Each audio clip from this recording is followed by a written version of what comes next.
Professor Doi, I thank you very much for your time. Now, firstly, we're still very much in shock over the latest tsunami disaster that hit nations facing the Indian Ocean.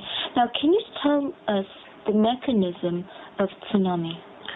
Tsunami is generated by the sudden vertical displacement of seawater. Most cases of such displacement are caused by deformation of the seafloor produced by fault movement by an earthquake. A landslide or volcanic eruption sometimes causes tsunami, but in most cases, tsunami events are produced by the earthquake. If the displacement of seawater occurs, it will propagate outward from its origin, just like a ripple on the water when a storm is swept in. Right. Now, a tsunami has often been described as being a tidal wave, but it's not exactly a tidal wave. It's not actually tidal waves. The tidal wave is produced by the actual tide caused by the moon or sun movement. But tsunami is the sudden displacement of the seawater. Or tidal force is not usually change the seawater suddenly. So this is the very different phenomenon. Tsunami is divided into two words. Tsu means the port or harbor in Japanese word, and nami means the waves. Historically, the Japanese harbor or ports repeatedly affected by damaged, caused damage by the tsunami. Now, we've been hearing different stories from tsunami survivors facing the Indian Ocean. How did this happen? For example, we hear stories about how the waves suddenly ceased and everybody began to look at fish that was sort of gasping for water at the beach, and then they were suddenly hit by a huge tsunami and so forth. Could you tell us about it? How did this happen? First, the arrival of tsunami is two different ways. Namely, the one is the forward wave. I mean, the coming, the very huge height of very high wave is coming. And the other one is the backward wave. I mean, the seawater disappeared offshore. These two different way of phenomena is tsunami itself. But forward wave or backward wave is depending on the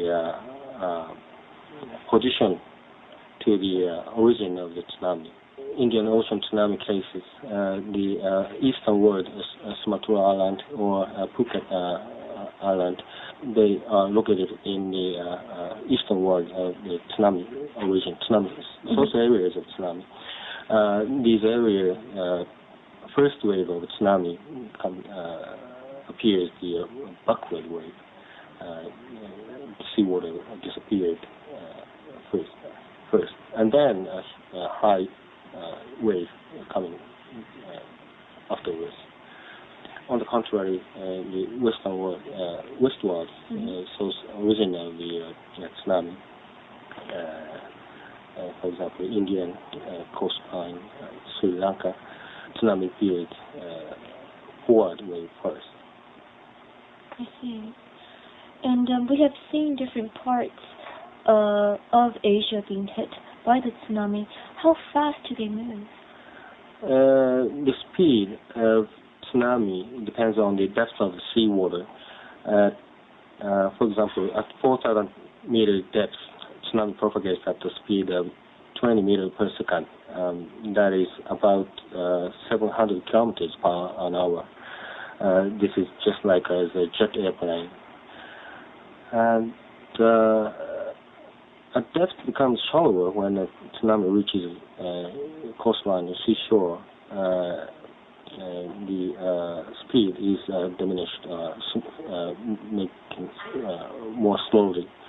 However, the speed is still remains the 20 kilometers or 30 kilometers per hour. Which doesn't really sound very fast. We have already seen how destructive a tsunami could be, but could you explain this? Tsunami is, I suppose, one of the most destructive natural phenomena. Unlike surf caused by wind on the sea surface, tsunami has a huge energy because it is a phenomena that holds seawater from the bottom to the surface of an ocean simultaneously moves. For example, if it occurs in an area at 4,000 meters depth, 4 million kilograms seawater per 1 square meter moves. In case that the size of the seafloor deformation is 80 kilometers by 40 kilometers, that is assumed as nearly magnitude 8 in Richter scale earthquake. Total amount of moving seawater with a tsunami in the tsunami source area exceeds 10 million megatons seawater. Very huge amount of seawater suddenly moves. The energy, such huge energy still remains if tsunami reaches coastal areas. If it strikes coast, for example, no one can walk or stand still with only several tens of centimeters height. With the height approximately your knee. Really? You can't walk. 2 meters height tsunami easily destroys wooden houses, totally. And even reinforced concrete buildings will have severe damage with several meters height.